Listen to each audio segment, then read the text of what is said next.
राजस्थान में हम आए दिन सुनते हैं किसी हॉस्पिटल में मरीज मर रहे हैं नकली दवाओं की वजह से, किसी हॉस्पिटल में बच्चे मर रहे हैं सही से इलाज नहीं देने की वजह से। लेकिन राजस्थान के श्री गंगानगर के श्री अंबे हॉस्पिटल पर सवालों की पड़ताल है।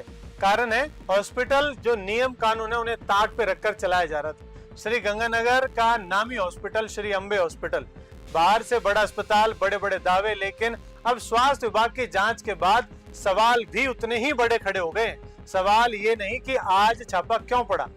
अभी हाल ही में अंबे हॉस्पिटल पर एक बहुत बड़ा छापा पड़ता है, और छापा किस लिए पड़ता है? सवाल ये है कि श्री अंबे हॉस्पिटल की स्वास्थ्य व्यवस्था में आखिर ऐसा क्या मिला कि स्वास्थ्य विभाग को फायर सेफ्टी से लेकर लैब तक जांच करनी पड़ी। और कहानी सिर्फ आज की नहीं है, राजस्थान का तो अब रोज का पिछले कुछ महीने में घटनाक्रम हो गया है। अब लगातार राजस्थान में किसी न किसी बड़े हॉस्पिटल में छापेमारी होती है और नियम कानून बिल्कुल बिखरे हुए मिलते हैं, शिकायतें होती हैं। और अब हुई सरकारी जांच को जोड़कर अगर देखें तो श्री अंबे हॉस्पिटल लगातार सवालों के घेरे में नजर आता है। आज की कार्रवाई में स्वास्थ्य विभाग की टीम श्री अंबे हॉस्पिटल पहुंचती है। मकसद था फायर सेफ्टी ऑडिट, लेकिन जांच आगे बढ़ी तो PCPNDT मतलब pre conception and prenatal diagnostic technique act record और लैब स्वास्थ्य भी जांच के दायरे में आ गई। स्वास्थ्य विभाग का दावा है कि अस्पताल की तरफ से फायर सेफ्टी से जुड़े जरूरी दस्तावेज मौके पर उपलब्ध नहीं कराए गए। अब सवाल ये उठता है कि अस्पताल चल रहा है, मरीज भी आ रहे हैं, इलाज भी हो रहा है, तो फायर सेफ्टी कागज कहाँ है? ऐसा एक हॉस्पिटल नहीं है, भारत में लगातार बड़े बड़े हॉस्पिटलों की ये हकीकत सामने आ रही है, जहाँ फायर सेफ्टी और बेसिक रूल्स को ताक पे रख दिया जाता है, पैसे देकर के काम करवा लिया जाता है। वैसे ही इसी हॉस्पिटल की लैब ने बड़े सवाल खड़े किए और फिर टीम पहुंची अस्पताल की लैब में, जहां स्वास्थ्य विभाग के मुताबिक निर्धारित योग्यता वाले DMLT मतलब diploma in medical laboratory technology authorise संचालक की मौजूदगी भी नहीं मिली। इसके बजाय अमनदीप वर्मा नाम का एक लड़का युवक सैंपल जांच करता हुआ मिलता है।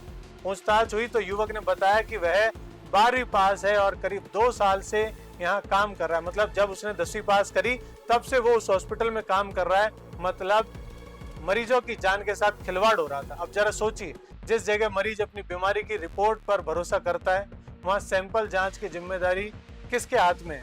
यही सवाल अब श्री अंबे हॉस्पिटल की लैब व्यवस्था पर सबसे बड़ा सवाल बनकर खड़ा है। लेकिन कहानी यही खत्म नहीं होती, क्योंकि पिछले कुछ महीने में श्री अंबे हॉस्पिटल को लेकर शिकायतें और विवादों की बातें भी सामने आ रही हैं। ऑनलाइन उपलब्ध ग्राहक समीक्षा में सितंबर 2025 की एक शिकायत में एक व्यक्ति ने अस्पताल पर पहले बताए गए खर्च से ज्यादा रकम लिए जाने और ऑपरेशन के दौरान अतिरिक्त खर्च बताए जाने का आरोप भी लगाया। यह एक ग्राहक की शिकायत है, इसे सरकारी जांच का निष्कर्ष नहीं माना जा सकता। लेकिन सवाल फिर भी बनता है, क्या अस्पताल प्रबंधन ऐसी शिकायतों का जवाब सार्वजनिक रूप से देता है? और अगर शिकायत गलत है तो क्या अस्पताल ने उसके खिलाफ कानूनी कार्रवाई की? स्वास्थ्य विभाग भी सवालों के बाहर नहीं है, क्योंकि अगर इतने बड़े अस्पताल में फायर सेफ्टी के दस्तावेज उपलब्ध नहीं हुए, अगर लैब में निर्धारित योग्यता को लेकर सवाल खड़े हुए, तो सवाल ये भी है कि अब तक निरीक्षण कौन कर रहा था? सवाल की जांच सिर्फ हादसे या शिकायत के बाद क्यों आती है? नियम का पालन सुनिश्चित करना स्वास्थ्य विभाग की बेसिक जिम्मेदारी बनती है, तो फिर नियमों की निगरानी व्यवस्था आखिर कितनी मजबूत है? श्री अंबे हॉस्पिटल के संचालक डॉक्टर हरीश रहेजा ने कार्रवाई पर गंभीर सवाल भी उठाए हैं। उनका आरोप यह है कि CMHO डॉक्टर अजय सिंघाल के साथ उनका पुराना विवाद चल रहा था और इसी रंजिश के कारण उनके अस्पताल को निशाना बनाया जा रहा है। डॉक्टर रहेजा का कहना है कि मामला कोर्ट में भी लंबित है और उच्च अधिकारियों से जांच भी चल रही है। यानी कहानी अब सिर्फ अस्पताल की व्यवस्था तक सीमित नहीं है, कहानी स्वास्थ्य विभाग और अस्पताल प्रबंधन के बीच आमने सामने की लड़ाई तक पहुंच चुकी है। लेकिन जनता के लिए सबसे बड़ा सवाल डॉक्टर रहेजा है, न CMHO, न ही IMA।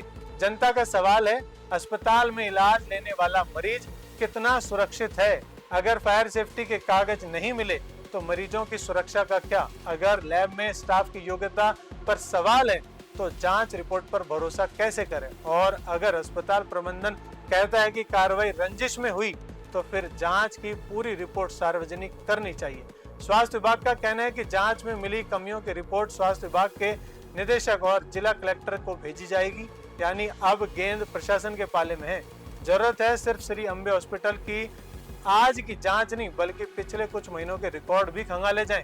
पुरानी शिकायतें, पिछली जांचें, नोटिस, लाइसेंस और रजिस्ट्रेशन फायर सेफ्टी रिकॉर्ड और लैब स्टाफ की योग्यता, PCPNDT से जुड़े दस्तावेज, और अगर किसी पुराने मामले में कार्रवाई हुई है तो उसकी पूरी फाइल भी सबके सामने आए। तो तस्वीर साफ है, श्री गंगानगर का श्री अंबे हॉस्पिटल पर सवाल खड़े हुए हैं, लेकिन सवालों का जवाब अभी बाकी है। स्वास्थ्य विभाग ने जांच की है तो रिपोर्ट सामने आनी चाहिए। अस्पताल प्रबंधन रंजिश का आरोप लगा रहा है तो उस पर भी आरोप की भी निष्पक्ष जांच होनी चाहिए, और अगर अस्पताल की व्यवस्था में सचमुच गड़बड़ी है तो कार्रवाई सिर्फ कागजों तक नहीं रहनी चाहिए, क्योंकि मामला किसी अस्पताल का नहीं है, मामला उस मरीज का है जो अस्पताल की बिल्डिंग में कदम रखते वक्त अपनी जान डॉक्टर और सिस्टम दोनों के भरोसे छोड़ देता है। अब देखना ही होगा कि श्री अंबे हॉस्पिटल की फाइल खुलेगी या फिर ये मामला भी जांच की फाइलों में दब कर रह जाएगा। आम आदमी का विश्वास हॉस्पिटल पर है, और हॉस्पिटल के साथ अगर कुछ अनहोनी होती है या जांच में गलत पाया जाता है तो कड़ी से कड़ी कार्रवाई आम आदमी को विश्वास दिलाती है। जय हिंद, जय भारत।